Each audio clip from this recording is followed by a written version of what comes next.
صورتحال جو بگڑی ہے وہ تو ہمارے اماموں کا نتیجہ ہے، ان کی غفلت کا نتیجہ ہے۔ پھر جہاں مالدار مقتدی ہوتے ہیں جیسے گجرات، کرناٹک، مدراس، یہ مالدار مقتدی ہوتے ہیں، وہاں انہوں نے امام صاحب سے کہا امام صاحب زور سے دعا کرو، ہم آمین آمین کہیں گے، وہ دعا نہیں کریں گے، وہ بیٹھے ہاتھ اٹھا کر۔ جہاں امام کا سانس ٹوٹا وہ کہیں آمین، جہاں سانس ٹوٹا کہیں آمین، چاہے موقع بے موقع ٹوٹے، جہاں ان کا سانس ٹوٹے گا وہ آمین کہیں۔ تو یہ تو بیکار ہے، یہ جو امام نے ساری دعائیں عربی یاد کر رکھی ہیں، جس کو امام بھی نہیں سمجھتا کہ میں نے رٹ رکھا اور کیا یاد کر رکھا، امام بھی نہیں سمجھتا۔ ارے بھئی یہ ساری دعائیں تو قاعدے میں پڑھ لے، یہ محمل رواج ہے۔ ارے بھئی دعا یہ ہے ہر آدمی، کبھی ایسا ہوتا ہے کہ کوئی عمومی حاجت ہوتی ہے، سب کی ایک حاجت، بارش طلب کرنی ہے، کسی کی وفات پر دعائیں مغفرت کرنی ہے، تو اب ٹھیک ہے ایک آدمی زور سے دعا کرے سب آمین کہیں، لیکن پانچوں نمازوں میں تو سارے مقتدیوں کی ایک حاجت نہیں، ہر ایک کی اپنی حاجت الگ ہے۔ اب امام صاحب کیا جانے کہ کون سے مقتدی کی کیا حاجت ہے، انہوں نے تو ایک دعا رٹ رکھی، اور وہ بھی دعا جیسی رٹی ہے الحمد شریف کی طرح، کوئی آیت آگے پیچھے نہیں ہو۔ یہ جو ہے تو اور زیادہ محمل ہے، یہ جو طریقہ ہے تو اور زیادہ محمل طریقہ ہے۔ میں جس دعا کو کہہ رہا ہوں کہ ضروری ہے وہ دعا یہ نہیں کہہ رہا، یہ دعائیں جو جہرن کی جاتی ہیں اور عربی میں کی جاتی ہیں یہ تو غلط ہیں، یہ دعائیں تو تمہیں پڑھنی ہو قاعدہ اخیرہ میں پڑھ لو، تم دعا کا اصل محل قاعدہ اخیرہ ہے، اس کی بھی اصلاح کرنی، اس کی اصلاح بھی ائمہ کریں، اس کی اصلاح بھی امام کریں گے، ائمہ کریں گے۔ ائمہ کی بات نہیں چلتی، کیوں؟ مقتدی مالدار ہے، ائمہ کی بات نہیں چلتی تو پھر قوم کے جو اکابر ہیں وہ پھر اس میں دخل دیں گے۔ جو مسئلہ اماموں کے قابو میں نہیں آئے گا، ہر قوم میں کچھ بڑی شخصیتیں ہوتی ہیں جن کا ہر آدمی ان کے سامنے سر جھکاتا ہے، مالدار بھی سر جھکاتے ہیں، ایسے بڑی شخصیتیں وہ پھر ایسے معاملات کی اصلاح کریں گے۔ باقی ایسے معاملات کی اصلاح کرنی چاہیے، لوگوں کو یہ سمجھانا چاہیے کہ دعا اپنی خود مانگو، تمہارے دل کے جو جذبات ہیں وہ مانگو، اور خوب جم کر مانگو، اللہ ہر زبان سمجھتے ہیں، اور جتنا گڑ گڑا کر دعا مانگو گے اتنا ہی تمہاری عبادت کے اندر جان پڑے۔ اور یہ بھی بتاؤ کہ 3 نمازیں جس میں فرضوں کے بعد دعا نہیں مانگی جاتی، صرف اذکار کیے جاتے ہیں، ان میں جب نفلوں سے فارغ ہو تو دعا جم کر مانگ کر اٹھ کر جاؤ، یہ بھی ایک غلط رواج پڑا ہے۔ بدعتیوں کے یہاں 2 دعائیں، دعائے اولا اور دعائے ثانیہ، دعائے ثانیہ جب تک نہیں ہوگی کوئی مقتدی نہیں جائے گا۔ ہمارے یہاں دعائے ثانیہ نہیں رہی تو کوئی دعا ہی نہیں مانگا، سنت پڑھی اور سلام پھیرا اور جوتے اٹھائے اور چل دیے۔ ارے بھائی دعائیں ثانیہ ہے تو اجتماعی کے ساتھ ایک ساتھ اس لیے نہیں ہے کہ سنت اور نفل پڑھنے والے سارے ایک ساتھ کیسے فارغ ہوں گے، کوئی آگے فارغ ہوگا کوئی پیچھے فارغ ہوگا، اور فرضوں عصر اور فجر میں تو سارے ایک ساتھ فارغ ہوں گے، ایک ساتھ اذکار کریں گے، پھر ایک ساتھ دعا کریں گے، دیکھنے میں ایک ساتھ محسوس ہوگا جیسے ایک ساتھ دعا کر رہے ہیں۔ لیکن نفلوں کے اور سنتوں کے بعد اگر تم ساروں کو ایک ساتھ جمع کرو گے تو اس میں لوگوں کے لیے پریشانی ہے۔ اور حیات اجتماعی کے ساتھ دعا تو ہے ہی نہیں، حیات اجتماعی تو صرف محسوس ہوتی ہے، دیکھنے میں حیات اجتماعی ہوتی ہے، لہذا ان 3 نمازوں میں حیات اجتماعی کی ضرورت نہیں ہے۔ علماء دیوبند نے کہا کہ دعائے ثانی بدعت ہے۔ آپ کہیں گے دعائے ثانی بدعت ہے اور عصر اور فجر کے بعد پہلی دعا کیوں بدعت نہیں؟ تو میں نے بتلایا کہ وہاں بھی اگر حیات اجتماعیہ کا انتظام ہونے لگے اور کوئی اٹھ کر جائے اس پر نقیر ہو اور یہ سمجھا جائے کہ جب تک دعا ختم نہیں ہوگی کوئی نہیں جائے گا، تو پھر وہ بھی بدعت ہے، وہ بھی بدعت ہے۔ لیکن اس کا جو حل بعض حضرات یہ کہتے ہیں کہ دعا بند کرو، یہ حل نہیں، اس کو میں کہتا ہوں کہ دعا بند کرو یہ تو غلطی دوہری ہو گئی۔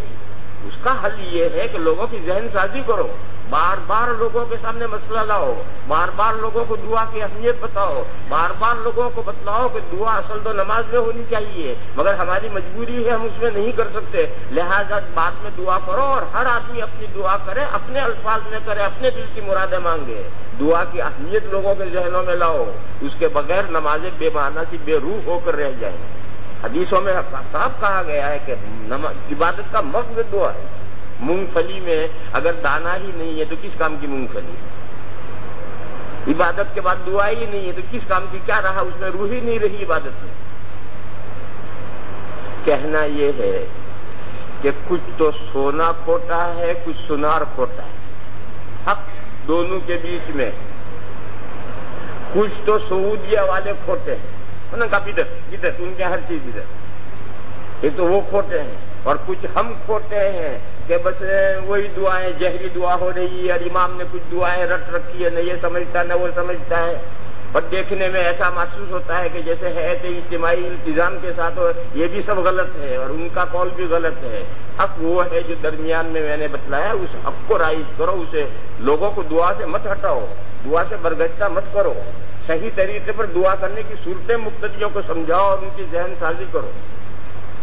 یہ آپ حضرات کا کام ہے۔ کل آپ ہی حضرات امت کی زمام سنبھالیں گے تو آپ ہی حضرات جو ائمہ بنیں گے ان کی یہ ذمہ داری ہے کہ کام کریں۔ باب ما جاء فی الانصراف عن یمینہ وعن یسارہ۔ سلام پھیرنے کے بعد نماز ختم ہو گئی، اب انصراف 3 مقاصد سے ہوتا ہے۔ ایک مقصد تو یہ ہے کہ آپ کی نماز پوری ہوئی، اب آپ اٹھ کر جائیے اپنے گھر، راستہ ناپیے، یعنی انصراف للذہاب۔ اور ایک انصراف ہوتا ہے مقتدیوں کی طرف امام کا متوجہ ہونا، یہ انصراف فقط امام کرے گا، اور وہ جو انصراف للذہاب ہے وہ تو ہر نمازی جائے گا، جب نماز پوری ہو جائے گی تو اٹھ کر جائے گا۔ اور ایک انصراف ہے للاقبال علی القوم، یہ جو للاقبال علی القوم ہے یہ صرف امام کرے گا۔ اس کی پھر 2 صورتیں ہیں۔ ایک صورت تو یہ ہے کہ کچھ دائیں یا کچھ بائیں مڑ کر بیٹھ جائے، مقتدیوں کی طرف منہ نہ کرے، اور دوسری صورت یہ ہے کہ بالکل مقتدیوں کی طرف متوجہ ہو کر بیٹھ جائے، پیٹھ قبلے کی طرف کر دے۔ یہ سب 3 صورتیں ہیں، ان 3 صورتوں میں کسی بات کا التزام نہیں ہونا چاہیے۔ آپ کو اٹھ کر جانا ہے، روانہ گھر مسجد سے باہر جانا ہے، جائیے، آپ کے جوتے دائیں طرف رکھے ادھر مڑ جائیے، بائیں طرف رکھے ادھر مڑ جائیے، کہ نہیں دائیں طرف مڑ کر یوں گھوم کر یوں جائیں گے، کیوں گھوم جائیں گے یوں سے گھوم کر، جدھر آپ کے جوتے رکھے ہیں ادھر ہی رکھو۔ حدیث شریف میں ہے کہ حضور اکرم صلی اللہ تعالی علیہ وسلم زیادہ تر دائیں طرف مڑتے۔ ایک راوی کہتے ہیں کہ میں مدینہ گیا اس کو سمجھنے کے لیے کہ حضور زیادہ تر دائیں طرف کیوں مڑتے تھے، تو میں نے جا کر معائنہ کیا تو حضور کے جو جدار قبلی میں گھر تھے ان گھروں میں زیادہ تر گھر دائیں طرف تھے۔ حضور جو منہ کر کے بیٹھے، یہ دائیں جانب ہے، زیادہ گھر ادھر تھے، ادھر گھر کم تھے۔ تو اب حضور ظاہر ہے کہ زیادہ تر ان گھروں میں جاتے تھے تو ادھر سے دائیں طرف مڑ کر ان گھروں میں چلے جاتے تھے، ان گھروں میں جانا ہوتا تو بائیں طرف اٹھ کر یوں جاتے تھے۔ معلوم ہوا کہ وہ جو حدیث ہے کہ حضور اکثر دائیں طرف مڑتے تھے، یہ قوم کی طرف متوجہ ہونے کے لیے نہیں بلکہ نماز سے فارغ ہو کر اپنے گھر میں جانے کے لیے انصراف تھا۔ یہ انصراف حضور کا زیادہ تر دائیں طرف ہوتا تھا کیونکہ حضور کے گھر زیادہ تر دائیں طرف تھے۔ دوسری روایتیں یہ ہیں کہ اقبل علینا بوجہہ، یہ وہ دوسرا انصراف ہے کہ نماز سے فارغ ہو کر حضور نمازیوں کی طرف متوجہ ہو کر کے بیٹھے رہتے تھے، نمازیوں کی طرف متوجہ ہو کر کے تشریف فرما رہتے تھے۔ یہ جو اقبال ہے یہ 2 طرح سے ہوتا تھا۔ زیادہ تر روایتوں میں یہی لفظ ہے اقبل علینا بوجہہ۔ اس جملے کا مفہوم یہ ہے کہ حضور کی پیٹھ قبلے کی طرف ہو جاتی تھی، منہ مقتدیوں کی طرف ہو جاتا تھا۔ اور ایک روایت یہ ہے، ایک صحابی غالباً حضرت انس فرماتے ہیں کہ ہم حضور کی دائیں طرف بیٹھتے تاکہ نماز کے بعد جب حضور پھرے تو ہمیں چہرے مبارک دیکھنے کے نصیب ہو۔ اب اگر اقبل علینا بوجہ یہی ہے تو ساری مسجد دیکھے گی، دائیں طرف والے بھی دیکھیں گے، بائیں طرف والے بھی دیکھیں گے، سامنے طرف والے بھی دیکھیں گے۔ دائیں طرف بیٹھتے تھے نمازی، کہتے ہم دائیں طرف کوشش کرتے بیٹھنے کی تاکہ جب حضور پھریں تو حضور کا چہرہ دیکھنے کو ملے۔ اس سے معلوم ہوا کہ حضور دائیں طرف گھوم کر کے تھوڑا سا گھوم کر کے بیٹھتے تھے، قبلے کی طرف پیٹ نہیں کرتے۔ یہ ایک روایت اس پر دلالت کرتی ہے کہ حضور بالکل نمازیوں کی طرف متوجہ نہیں ہوتے تھے، یمیناً تھوڑا سا گھوم کر بیٹھتے تھے، اور جو دائیں طرف سب ہے وہ حضور کا چہرہ دیکھے کہ بائیں طرف والے نہیں دیکھیں۔ مگر اس روایت کی بھی تعویل کی گئی، اور تعویل یہ کی گئی ہے کہ جب گھومیں گے تو ایک سیکنڈ پہلے چہرہ دیکھ لیں گے دائیں والے، پھر جب اقبل علی القوم ہو جائے گا پھر تو سبھی دیکھیں گے، لیکن دائیں والوں نے جب دائیں طرف سے حضور نے گھومنا شروع کیا تو ایک سیکنڈ پہلے ان کو دیدار ہو جائے، یہ اس کی تعویل کی گئی۔ اس کا صاف مطلب یہ ہے کہ حضور کے بیٹھنے کا جو معمول تھا وہ نمازیوں کی طرف متوجہ ہو کر بیٹھنے کا معمول تھا، پوری طرح سے نمازیوں کی طرف متوجہ ہو کر بیٹھا کرتے، اور زیادہ تر دائیں طرف سے گھومتے تھے، زیادہ تر دائیں طرف سے گھوم کر نمازیوں کی طرف متوجہ ہو کر بیٹھتے تھے، زیادہ تر، کبھی بائیں طرف سے بھی گھوم کر بیٹھتے تھے۔ اسی لیے حضرت ابن مسعود رضی اللہ تعالیٰ عنہ نے ارشاد فرمایا کہ نماز میں شیطان کا حصہ مت بنا لو، اس کو تم لازم کر لو کہ ہمیشہ دائیں طرف ہی سے گھومنا ہے، یہ تم نے شیطان کا حصہ نماز میں بنا لیا۔ یہیں سے یہ ضابطہ بنا کہ مستحبات کا التزام واجب کے درجے میں نہیں ہونا چاہیے۔ یہ جو گھومنا ہے یہ استحباب دائیں الایمن فالایمن، یہ تو ضابطہ ہے شریعت کا، لیکن یہ استحباب کے درجے کا ضابطہ ہے، اس کا التزام اتنا ہو جیسا کہ واجب کا اہتمام ہوتا ہے۔ تو یہ ابن مسعود رضی اللہ تعالیٰ عنہ نے اس کو نماز میں شیطان کا حصہ قرار دینا تھا۔ وبه قال حدثنا قتيبة قال حدثنا أبو الأحوص عن سماك بن حرب عن قبيصة بن هلب عن أبيه قال كان رسول الله صلى الله عليه وسلم يؤمنا فينصرف على جانبيه جميعا۔ یہ کون سا انصراف تھا؟ کمروں میں جانے کے لیے انصراف تھا یا مڑ کر کے نمازیوں کی طرف منہ کر کے بیٹھنے کے لیے انصراف تھا؟ دونوں احتمال ہیں، جس میں دونوں احتمال ہیں۔ اگر کمروں میں جانے کے لیے تو محراب سے زیادہ کمرے دائیں طرف تھے اور تھوڑے کمرے بائیں طرف تھے، تو ظاہر جب گھر میں جائیں گے تو ادھر کے کمروں میں یمین سے انصراف ہوگا، ادھر یسار سے انصراف ہوگا۔ اور اگر یہ انصراف ہے نمازیوں کی طرف بیٹھنے کے لیے تو پھر یہ نکلا کہ زیادہ تر تو حضور دائیں طرف سے گھوم کر نمازیوں کی طرف منہ کر کے بیٹھتے تھے، اور کبھی کبھی بائیں طرف سے بھی گھوم کر نمازیوں کی طرف بیٹھتے تھے۔ کان رسول اللہ صلی اللہ علیہ وسلم یؤمنا فینصرف علی جانبیہ جميعا، علی جانبیہ جميعا کی تفسیر ہے على يمينه وعلى شماله، وفي الباب عن عبد الله بن مسعود وانس وعبد الله بن عمرو وابي هريره قال ابو عيسى حديثه حديث حسن والعمل عليه عند اهل العلم انه ينصرف على اي جانبيه شاء، ان شاء عن يمينه وان شاء عن يساره، وقد صح الامران عن رسول الله صلى الله عليه وسلم، ويروى عن علي بن ابي طالب انه قال ان كانت حاجته عن يمينه اخذ عن يمينه وان كانت حاجته عن يساره اخذ عن يساره۔ یہی وہ انصراف ہے گھر میں جانے کے لیے۔ باب ما جاء فی وصف الصلاۃ، فقہ کی کتابوں میں ایک طریقہ ہے کہ مختلف فصلیں آتی ہیں اور اس میں مختلف مسائل کے بعد ایک باب آتا ہے، باب و صفت الصلاۃ۔ اس باب و صفت الصلاۃ میں شروع سے آخر تک ساری نماز آتی ہے، لہذا یہ باب ما جاء فی وصف الصلاۃ اور صفت الصلاۃ کے ایک ہی معنی ہے۔ اس باب میں جو روایتیں ہیں اس میں پوری نماز کا بیان ہے۔ دو روایتیں لائے ہیں، ایک روایت دو سندوں سے لائے ہیں اور ایک روایت ایک ہی سند سے لائے ہیں۔ پورے باب میں روایتیں دو ہیں۔ پہلی روایت کا نام ہے حدیث المسیء صلاتہ، اپنی نماز کو برا کرنے والے کا واقعہ۔ حدیث مانے واقع. حدیث المسیء صلاتہ، المسیء اسم فاعل، اپنی نماز کو برا کرنے والا. یعنی ایک صاحب نے گڑبڑ نماز پڑھی تھی، ان کا جو واقعہ ہے وہ پہلی روایت اس حدیث کا نام ہے. جیسے ایک حدیث کا نام ہے حدیث جبریل، کیونکہ حضرت جبرائیل نے آ کر سوالات کیے تھے. تو ایسے اس حدیث کا نام ہے حدیث المسیء صلاتہ. یہ دو سندوں سے آ رہی ہے. ایک سند ہے حضرت رفاعہ کی اور ایک حضرت ابو ہریرہ کی. واقعہ ایک ہے، یہ بھی روایت کرتے ہیں، یہ بھی روایت کرتے ہیں.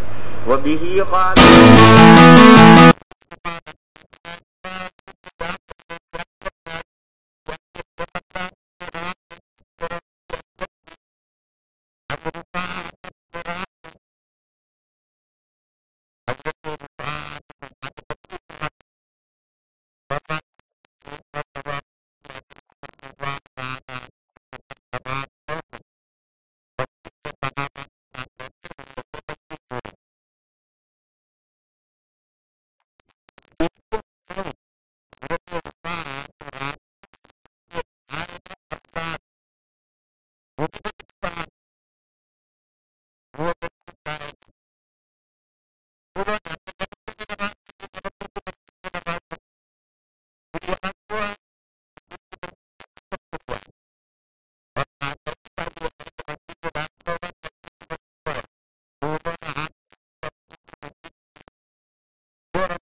وعلمنی فإنما أنا بشر اصیب و اخطئ، ایک انسان ہوں، صحیح طریقے پر بھی میرا عمل ہو سکتا ہے، عمل میں مجھ سے چوک بھی ہو سکتی ہے، میں تو ایسی نماز پڑھنا جانتا ہوں، آپ مجھے سکھلائیں۔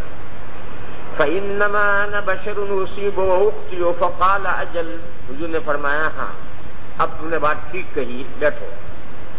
حضور نے فرمایا کہ دیکھو، جب آپ کو نماز پڑھنی ہو تو سب سے پہلے وضو کریں۔ اذا قمت الى الصلاۃ، یہ وہی محاورہ ہے جو قرآن میں آیا ہے، جب آپ کو نماز پڑھنی ہو تو سب سے پہلے تو آپ وضو کریں۔ وضو کیسے کرنا؟ وضو کی آیت قرآن کریم میں ہے، ہر مسلمان جانتا ہے۔ قرآن کریم میں وضو کی جو آیت ہے جس میں وضو کرنے کا جو طریقہ بتایا ہے، اس طریقے پر وضو کرو۔ فقال اجل اذا قمت الى الصلاة فتوضأ كما امرك اللہ به، اس میں جلالہ اللہ رہ گیا ہے۔ کما امرک اللہ، اللہ لفظ لکھو امرکا کے بعد، فتوضأ كما امرك اللہ به، وضو ہو گئی، وضو کے بعد کی جو دعا ہے وہ پڑھو۔ جب وضو سے آپ فارغ ہو گئے تو وضو کے بعد کی دعا پڑھو، اور وضو کے بعد کی دعا پڑھ کر اب نماز شروع کرو۔ ثم تشہد، تشہد کے معنی ہے وضو کے بعد کی دعا پڑھو، کیونکہ اس دعا میں کلمہ شہادت آتا ہے۔ فاقم، یعنی پھر نماز شروع کرو۔ یہ اس جملے کا صحیح مفہوم ہے۔ تشہد کے معنی وضو سے فارغ ہو کر وضو کی دعا پڑھو، اور وضو کی دعا پڑھ کر پھر نماز شروع کرو۔ فاقم الصلاۃ، اور یہ جو ایضاً آ رہا ہے یہ کیا ہے؟ یہ مصری نسخے میں نہیں، یہ لفظ ایضاً مصری نسخے میں نہیں، اور میں نے جو مطلب بتایا ہے وہ ایضاً کو چھوڑ کر مطلب بتایا ہے۔ ایضاً کو آپ ذہن سے نکال دیجئے تو پھر مطلب یہ ہے کہ وضو کر کے وضو کے بعد کی دعا پڑھو پھر نماز شروع کرو۔ اور اگر ایضاً ہے اور صرف ترمذی کے ہندوستانی نسخوں میں ہے اور کسی کتاب میں یہ لفظ ایضاً نہیں ہے، اور خود ترمذی کا جو مصری نسخہ ہے اس میں بھی ایضاً نہیں ہے، اگر ایضاً ہے تو پھر معنی یہ ہے کہ تشہد کے معنی اذان دو، جب وضو کر چکے آپ تو اذان دیجیے، پھر اذان کے بعد تکبیر کہیے، تکبیر بھی کہیے، اور تکبیر اذان اور تکبیر کہہ کر بھی نماز شروع کی۔ یہ مسئلہ پہلے گزر چکا ہے، اور میں نے بتلایا تھا کہ حضرت امام شافعی علیہ الرحمہ کے یہاں اس کی اہمیت بہت زیادہ ہے۔ ان کے یہاں منفرد بھی اذان بھی کہے گا، تکبیر بھی کہے گا، پھر نماز شروع کرے۔ کیوں بیٹھنے کا کیا طریقہ ہے؟ ٹھیک سے بیٹھو، قاعدے سے بیٹھو گے، منفرد بھی، لیکن شہر میں نہیں، شہر میں تو اذان الحی یکفینا، وہ سب کے لیے کافی ہے، لیکن اگر شہر سے باہر کوئی آدمی کھیت میں ہے، سفر میں ہے، اور اسے تنہا نماز پڑھنی ہے تو ابھی اذان بھی کہے گا، تکبیر بھی کہے گا، پھر نماز پڑھے۔ دوسرے فقہاء کرام کے یہاں تنہا نماز پڑھنے والے کے لیے نہ اذان ہے نہ تکبیر، اور جماعت سے پڑھنی ہے، اور شہر میں نہیں، کھیت میں سفر میں جماعت سے پڑھنی ہے، تو اذان اور تکبیر کی اہمیت حضرت امام شافعی علیہ الرحمہ کے یہاں بڑھ جاتی ہے۔